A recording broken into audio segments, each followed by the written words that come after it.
What's wrong? I just didn't expect you to jump into it so quickly. Hi. Hi, We're back. Hi, Kirby. Nice Ember, to meet you. it's so nice to meet you. I'd like to connect. Yeah, we should connect. If you don't know, that was Kirby's pickup line.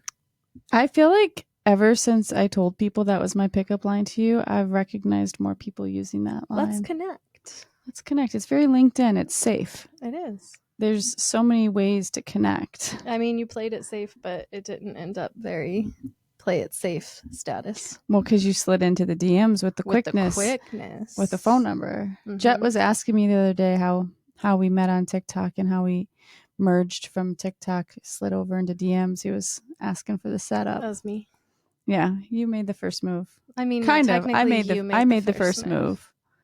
I made the real first serious move when I gave you my digits. You took it out of friend zone right away is what you did. Yeah. Yeah, you took it out of friend zone right away, which is important for lesbians to know the difference between how to just like stay out of out of friend zone, because when you are when you meet another woman or whatever non-binary person, another lesbian, yeah, when you meet another lesbian or you're hanging out and you're friends, you have to be very direct with your flirtation if you want that to go further than a friendship. I mean, obviously you want the friendship, but you don't want to be like, you can quickly, especially like with lesbians hanging out, you can quickly just be in the friend zone. Yeah, well, and I think that's how it lands for most people, especially in person. I think it's easier to try to swerve the friend zone when it's not in person. I don't know. I guess I've never been like in person flirting with women after being out. Yeah, because I came out with you and you were who I was flirting with. So there was really, I haven't had that like in person exchange to figure out where that would land. Do you think you'd be like, what would be your line? Like, do you think you'd be good at it? I don't know that I would have a line. I think that I would probably let someone else make the first move. I never was really one to make the first move. Yeah, but if you were I'd buy her a drink. Yeah, like if you were at I'd probably buy her a drink. Yeah, I don't know. How do you know it's a her? What if it's... I guess I don't. Just curious. It's something to think about. No, we were just having that discussion. And I think the book that we're reading also kind of falls into that same. I personally want to learn more about being a lesbian in general. Well, we are practicing. Every day. Every day. What's the book we're reading? Because we started reading it before. Lesbian Love Addiction. It's a thing. Lesbian love addiction is a thing. And we started reading it like a year ago. Yeah, when we first bought it. Didn't get very far.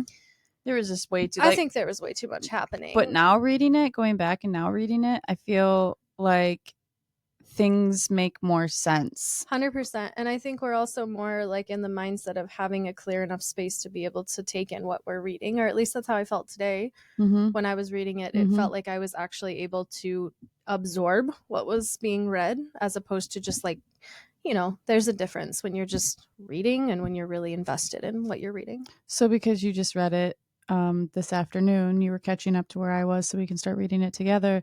What did you think? It was just like the intro section. Yeah, so like I didn't actually start chapter 1 yet, but I read the preface or whatever it's called, which kind of like gears you up for the story. And it explained a lot about like being a love avoidant and a love attached. Yeah, and a love addict is what it was talking about. And it compares it to like being like a sex addict or a drug addict. And I think there's a lot of truths to that. And I think that as I was reading through some of the symptom, whatever, there's a lot that I can resonate with. But do you check a lot of the boxes? I did check a lot of the boxes. Like which ones? Oh gosh, I don't know now that I'm. There were a few like one, allowing other friendships to kind of like dissolve when you get into a relationship. I've always been bad about that, and it's not that I let them. I don't know that dissolve is the right word, but I definitely put them kind of on like the back burner, and I do not prioritize them because I prioritize you. But I also feel like that's common. I don't think that has anything to do with being in a lesbian relationship. I think when people first get into a relationship, you're very much consumed in that person and getting to know the person on so many levels to where you're just not as quick to pick up the phone and call a friend. You're never alone anymore. Right. Well, and I think you just become so invested in wanting to know every single thing about that person and share every single thing with that specific person that it's hard to manage talking to other people because you literally don't have any time for it. Yeah.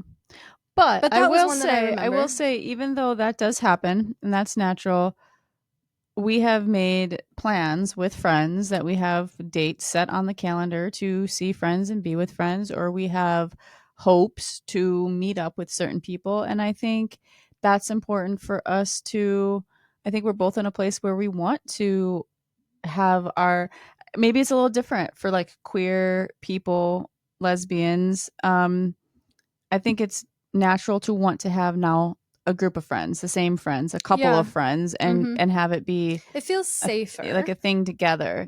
But when you're in a straight relationship, it was not a big deal for you to be like, hey, I'm gonna have a girls' night. Yeah, I'm gonna have a girls' night or a girls' weekend, and you wouldn't take your other person, significant other. Yeah, no, I agree with that. And I think also sprinkling some of like our old long-term friendships into our relationship and like slowly introducing people is exciting for me too. Like I get to meet a couple of your like long-time friends here in the next few weeks, and that's cool because like I know who they are. I've heard so much about them. I've even talked to them, but I've never met them. So like, yeah, that'll be cool. Shared space. Yeah, it's gonna be fun. Yeah. But I don't know. I'm trying to think of what else I read in that list that there were a few that I was like, that's me. Like there was one that was talking about how eventually in relationships, if you don't see eye to eye on everything when you're a love addict, oftentimes you won't bring it up. You'll just kind of like go with the flow, almost in an attempt to like be the same person is kind of how it was describing it. And not that I like think I completely do that, but there are definitely things where I'm just like, it doesn't matter that I would have done it differently because like it's not that important. So I just don't say it. Like I'm sitting here like, oh shit, like what is it that you would be like doing little things, like how you fold your towels. How did I know you were going to bring that up? Because you were like, you fold your towels differently. And I was like, yeah, like I have a little PTSD. My mom was like very like always telling me that I didn't fold the towels right. But my mom was the same way, not telling me that I didn't fold them right, but instead like teaching me how to fold them right. So I think my mom probably tried to teach me, but I just kind of, which I think there's probably a million ways to fold a fucking towel, but I do it a certain way every time. I cannot fold a fitted sheet to save my life. Oh, nobody can. If you can, you're a liar. No, I've witnessed Tommy's mom fold a fitted sheet. Like amazing. Yeah. I love that for her. I try every time. I get about halfway there, and then I'm like, yeah, I get that first like those top corners tucked, and then I fold, and then because I think here we are talking. Here we are. Let's just get past the sheets. But the book itself so far is really good, and I think that I found it interesting that they say that love addicts oftentimes end up with love avoidance. And one thing that crossed my mind is that you're a little bit more like that in some ways. I'm a love avoidant. Not all. No, I would not label you as a love avoidant. I think you have some qualities of being avoidant. Yeah. What are those? What? This is not a therapy session. Okay. I refuse. Okay. I don't know. I could probably think of a couple. You refuse to cry in front of me unless you absolutely have to. I'm so tough. You are tough. I cried today. You did. I felt bad for you. My jaw is not doing well. I'm not super chatty. I'm not a chatty person today. No. I can get pretty chatty from time to time. I think that because you're in pain. Yeah, that's why. I'm not even your chatty. Smile is a bit different right now because I can tell you're trying not to move it. Yeah. It's all right. I feel chatty. So lucky y'all just get to hear a lot of me. Yeah, so we went on a queer cruise. That was fun. It was a little surprise date. Something to look forward to while I was waiting for Ember to do her drive across the country again. Yeah. How long ago did you make that plan? How long did you keep that from me before you told me? Oh, so you do want to know a little bit. Yeah. Well, I actually booked it right after my therapy session on Thursday. Oh, because they had told you about it? Yeah, she told me about it, and I was like, "Come again?" And she was like, "Yeah, I'll be on the queer cruise with the LGBTC Center, and the other one from Wisconsin. I can't remember what There's area." like, yeah, it's put on by the LGBT Centers of Wisconsin. So there were like two different locations Hmm. that came together and met in Milwaukee. And we got on It a was boat. beautiful. We Yeah, watched the sunset and took some really pretty pictures and and danced a danced. We danced a lot. lot. We We danced danced a a lot. lot. That was one thing you told me you wanted to do. So I Yeah. wanted to make And it sure. was perfect because it was shortly after work. It was from 6 to 8, and I like to dance after work. From It's sitting. Kirby's wind It's down. like my wind down thing of like sitting in meetings all day, and being very, focused or still. When I get Got to home, get out the I wiggles. gotta get some movement in. So Hmm. I was excited to dance. Yeah, it was a good group of people. Everyone there was very friendly, and we talked to a handful of people and saw some people that we already know from therapy. And they had some yummy food, and we had Hmm. some drinks, They and had some really I good swung. vegetarian. I swung through the boat from bars. I did Oh that like a yeah, monkey. I you were climbed up like a pole, and then parkour. I yeah, I did that. Yeah, you I did. did.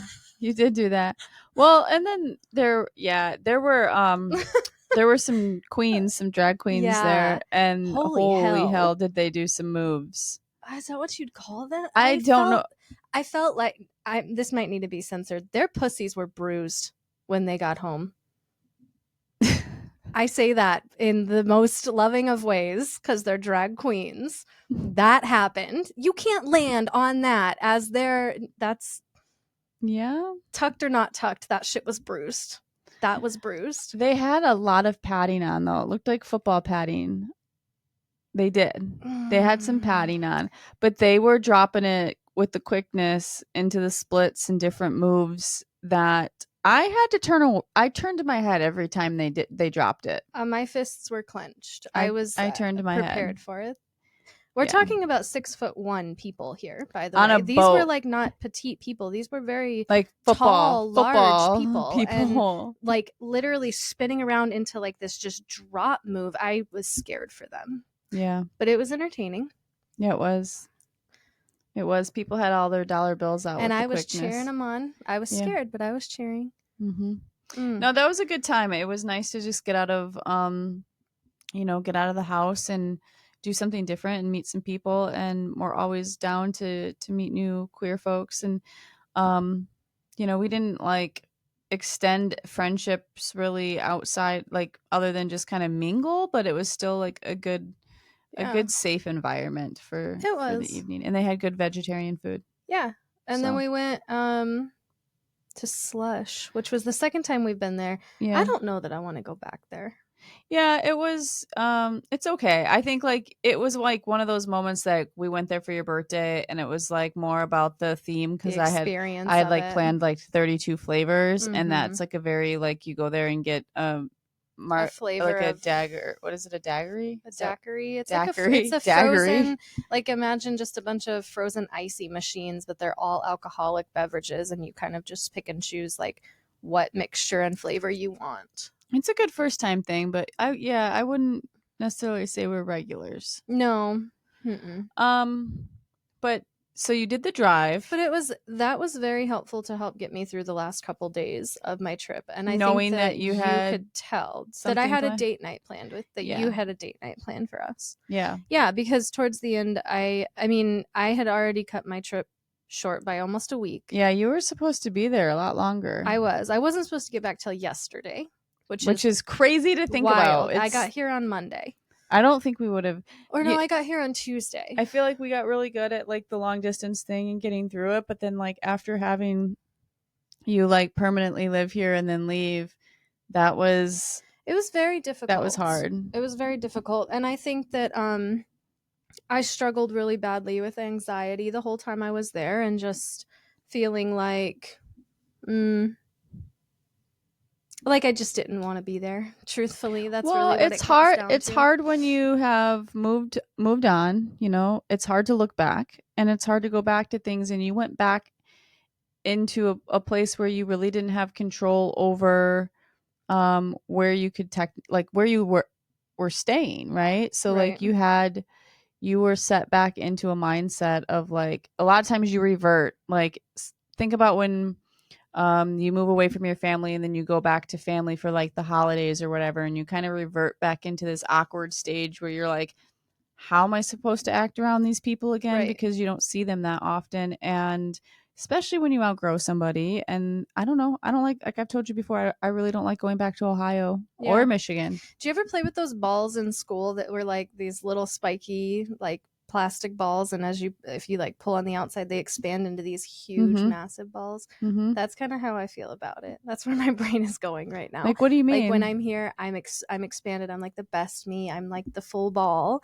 But then like when I was there, I felt very much so like I had to like shrink back down into this little like, I think because like I have so much potential and I know who I am and I want to be free, but like here I am stuck in this little town that I outgrew, and like I just want to be, but I have to be small for a minute. Yeah, I think that happens naturally when you just have always kind of been more quiet with your thoughts and opinions and your views, and you just kind of go with the flow.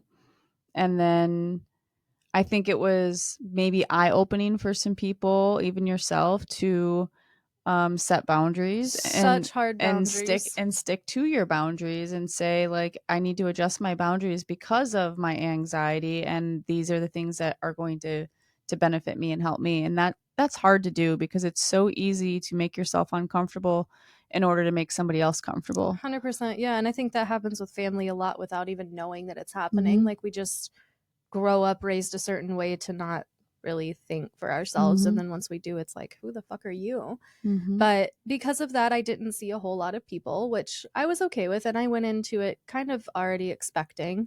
But you know, I saw a handful of them, and all of my visits with the people I did see were good, and I got through it just fine. The drive about took me the fuck out though. You drove straight through. I drove straight through, and I left at 4 p.m. on Monday night.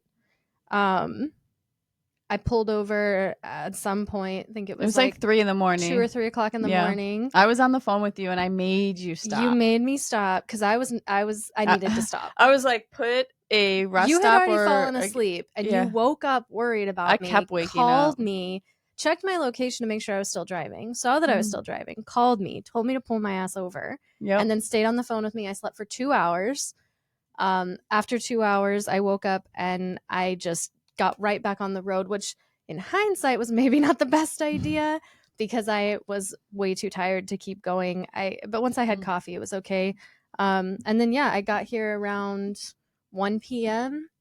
So it was like a 21-hour drive after it was all said and done. And 2 of my kids were with me and they slept like majority of the time.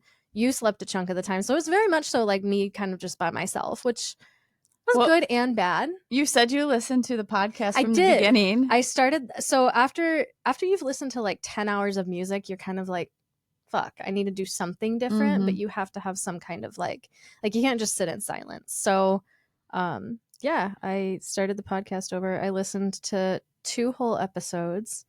I was pleasantly impressed. I thought I was not going to be super stoked, but I thought we were good from the very get-go. Yeah. Fucking naturals. Yeah, especially because you've like never done a podcast before. Never. Yeah. I will say I talk a lot more now. Yeah, on my good days. Yeah, you do. And I think all of the listeners can agree with me that we love hearing you talk. Is that right? And I'm good with that because I ramble. You actually make sense. I just ramble. That is not true. You make sense when you talk. You make sense I ramble and then I'm like, ooh, shiny object. Let me tell you this like really long-winded story just to make one little minor point of a different story that I completely forgot about. You spice up the story is what you do. Yeah. You just give it spice. Make it fun to listen to. But I have been told I have a podcast voice long before this podcast was ever even talked about. So that's good. You do. No, I'm glad you made it back safely. I'm glad that here's the kicker though, y'all. I make it back at 1 o'clock and I didn't even get to see Kirby until damn near 6 p.m. Yeah. That was shitty. Yeah. And I fell asleep because I was so exhausted. No, you needed it, and I had to work, and then I had physical therapy for my jaw, and yeah, I got home and I was sleeping. You were sleeping, but it was all good, and then you woke up, and I think I cooked something for dinner, and we went to bed early because I was just as tired. I didn't really sleep much either. Yeah, you got very broken sleep that night. Yeah. Anyway, it was like having a newborn. I made it back. I did, and we've been here for almost a week now, and everybody's adjusting really well, and I think things are starting to feel maybe like calm enough that it can feel like a new normal. Mm-hmm. Not to say that the summer didn't feel normal to some degrees, but I think it was just so like balls to the wall. It was all ramped the time. up. It was very much like you couldn't get any kind of routine because it was just survival mode. I think a lot of parents feel that though. I think parents that have a house full of kids home for the summer, and you're just like, holy shit, what's going on today? Mm-hmm. You know, what you're trying to like just get some kind of stability. Yeah. And I think now that it's like, you know, gearing back up for school, we just took the kids school shopping, we're getting things ready, schedules and whatnot. I think it's starting to feel like we have a grip. Yeah. Yeah, and I could agree with that's a good feeling. And I love, like, fall is my favorite time, and these last couple of days like has been like where it's just like a little cool breeze, and it makes me excited for autumn. Yeah, I love the fall. Yep, I'm right there with you. I want to go out and see the colors this year. Oh, 100%. Yeah, 100% we will. And the little kids are doing great. We miss them very much, but the little kids are doing amazing. They start school tomorrow, and I've talked to them damn near every day since I got here, but they seemed really excited about it. Mm-hmm. And I'm really excited for them. And yeah, it's an adjustment. That part of it is definitely, I've cried a couple times. I won't pretend that I haven't. One of my sons cried tonight after talking to them. And, you know, there are times where it's a little bit harder, but like in general, they're very happy. They're very well taken care of. They've been showered with love by all of that side of their family over, you know, since they got back, because they were gone all summer from all of that side. And their dad was like just stoked to have him back and is doing really well with it. So yeah, it seems like he's got like a good thing. I will say this, I'm very impressed with how he's handled it thus far. I can relate and remember with my ex Steve, once he got his routine down. It's interesting, a lot of times in relationships, usually the mom is the full caretaker. Now I got lucky with Tommy. He's like like I called him like the wife, and I was like the working husband. But with Steve, you know, I was nervous when we started doing co-parenting, a week on, a week off with custody, and they have to, like, I remember thinking like, I have to allow him to figure this out. He has to figure this out. I can't keep doing everything. And trusting them enough to back off and let them do it is so hard. It is a hard feeling. You just want to step in and do it. And there's even certain things with Tommy that I want to like step in and do over here in his house. And like, I have to remind myself, like, no, that's his, like, he has to do that. That's for like, it's not my responsibility. I have to keep telling myself it's not my responsibility. And I think men are very capable. Dads are very capable of doing everything. They just don't, because we do it for them. Yeah, it's like this That's really what it's like a little magic fairy comes in, and it's like, wow, all of this mess and dishes and things were all here, but now they're gone, and there was a fairy that came by and just like made it all go away. No, actually, it was us. It was us doing it. Always us. And now they have to kind of jump in and do that, and it's a good feeling when you know, when they take the ownership and do that. It's a good feeling, and you're like, hey, everybody's good, everybody's okay. And the younger kids don't seem to be carrying the emotion that maybe adults or the older kids do. No, and that's one thing that I think I learned over the summer and is helping me right now, which is kind of weird to say, but you know, having them here throughout the summer and seeing the lack of care towards, like, it sounds bad when I say it, but there wasn't a, hey, where's my dad every single day. You think about kids being taken for 2, 3, 4, up to 10 weeks away from one parent, they're going to be like, holy shit, where's my whatever? But it wasn't really brought up like ever by them. They were really just more kids concerned. Are so like they're resilient. They're like, what are we having for dinner, and when can I play this game? And even when I talked to them on FaceTime, or when he was talking to them over the summer, it's like, show me my toys, show me this person in that room, and it's very kind of just all over the place, and their little baby minds don't stay stuck on one thing for long at all. So I have to remind myself of that. It's like I get off the phone and I'm kind of like sad for a minute, but then it's like, I know damn well they're off to the next thing already. And yeah, they miss me, but they don't like sit and miss me. Because they naturally just keep living. Yeah. And life goes on and things happen, and like you're just like, okay, I'm still okay. And it's so you have to remind yourself, like, it's okay to be sad. It's okay to miss somebody. But you have to continue to get up and put one foot in front of the other and keep going and finding things that make yourself happy and ways to stay close to them. Yes. Thank God there's FaceTime these days, because it really does help a lot, and it's a good way to feel close to them. Yeah, when I was young, and my parents divorced and lived in different states, there was no cell phones or FaceTimes or anything. It was, I had to wait until I knew my dad would be home and like call from a landline and like hope that he would answer. And then beg him to stay on the phone with me until somebody else had to use the phone in the house, Yeah. So I do love that it's a lot easier these days too, which made it easy for us in our long distance. And I think all of the things that we learned in our long distance relationship, we can apply that now to this new relationship of sharing custody, because now you already know, hey, I just need to set the next date. I need to set the next date to when I can go visit them and get it on the calendar, so you have something to like count a down focal towards. point. You have to have that focal point to get you going. Yeah. It's all good, and I think over time it'll get more and more normal, and it's I'm still going to be seeing them a lot. So even if it's just me, and like I say all the time, everything is temporary, and next school year might look different. You might have them next school year, or 2 years from now, however it works out. And just as my kids, my older boys, got into their teen years, and I was like, hey, if you want to be somewhere full time, you don't have to keep going a week on, a week off.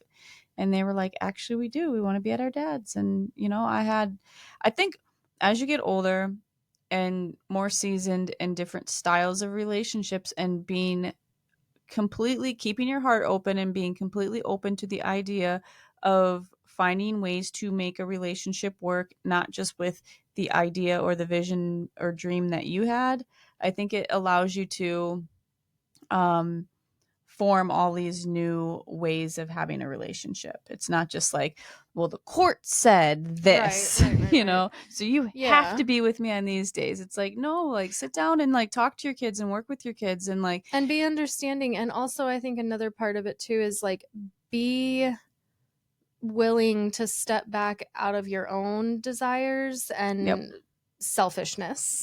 As hard as it is as a parent to want all of the things that you want, there's not only one parent involved in all cases, and so you have to learn how to share, and that part of it requires you to say, okay, like, they're not just my kids, and I'm not the only one that should be spending time with them as much as I want that to be reality. And sometimes it's like, even though like your idea is like spending a bunch of time, they like my older boys where they're just like, hey, we want to be at dad's. Is it because of dad? Maybe not. Maybe it's because that's where their school is, that's where their friends are, that's where they're working, that's where they want to be in that neighborhood.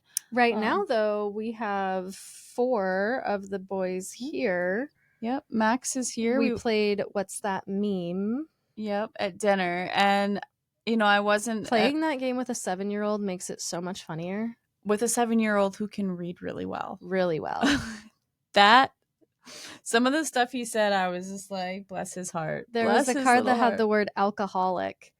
And how did he say it? He's like, alcoholic or something. It was hilarious. Elky. I think you said alcoholic or something. We were laughing hard though, and that feels good. And like, even just the kids that we do have here right now keep us so busy that like I didn't even have time to sit around and be sad, because like we've got multiple different school registrations and back to school shopping and football and baseball, and I mean, it's like work. 3 of our kids work and need rides to work and do sports, and now 1 has a girlfriend, 2 have a girlfriend, and yeah, it's a lot. It is a lot. So yeah, we have multiple whiteboards throughout the house and schedules and dates. Like we're like over here, like momming it out, orchestrating a lot right now. Yeah, we're trying to get organized and get our life together.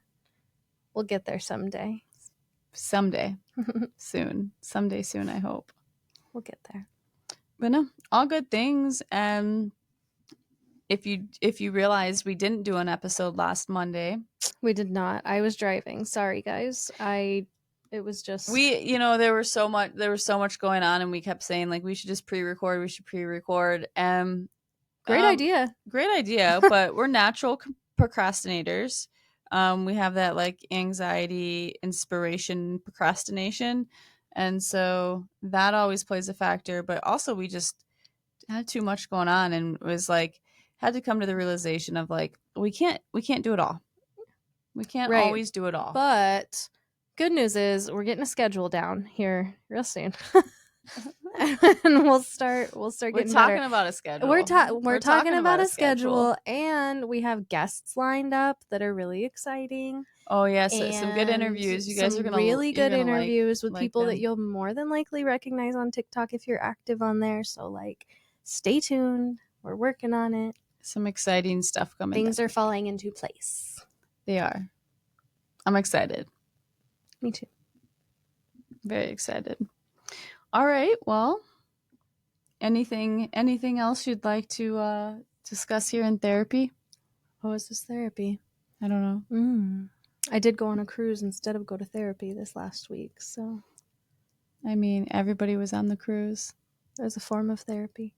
Yeah, we have therapy this Thursday. Yep. I think last time I talked about that on here, I discussed how I wasn't super excited to go back the second time because I had only been once. I still have only been once. Yeah, you got to give it a shot, though. I know 100%. I agree with you. It is hard to have a therapist, 1, who's a man, 2, who is straight, and 3, who doesn't have children. Those are like the 3 things that I need in a therapist. But hear me out, y'all. Hear me out, though. I mean, sometimes I've been to different therapists that can help from a different point of view. So you have to give it a chance.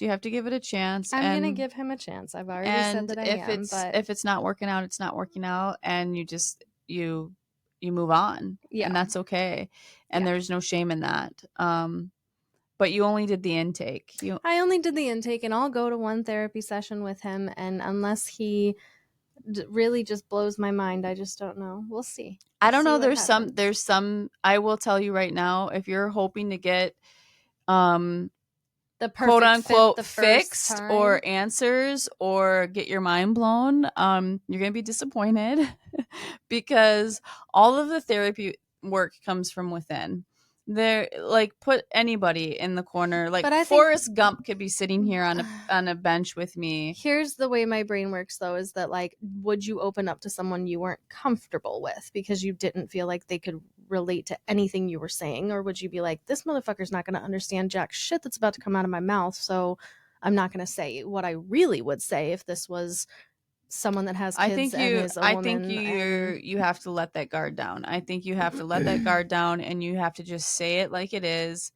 Do not sugarcoat it. Say it like it is, and allow him to process it and see what kind of tools he can bring back and say, because everybody has like basic tools to help somebody, to say things to help them process it or get a little bit deeper in their thoughts, right? And if you're good at communicating and saying like, well, then is like simple things like, how does that make you feel? Or what would you have done differently? And getting you to open up more and talk more and hear yourself more and actually take it back. I mean, that's helpful too. I will say, there are things that I benefit from having a lesbian therapist. Well, when I asked you if you would go to him, you said no. You said you would not have been comfortable with a straight man that was not a parent being your therapist either. And I think just where we're at with how much we've been through, that's not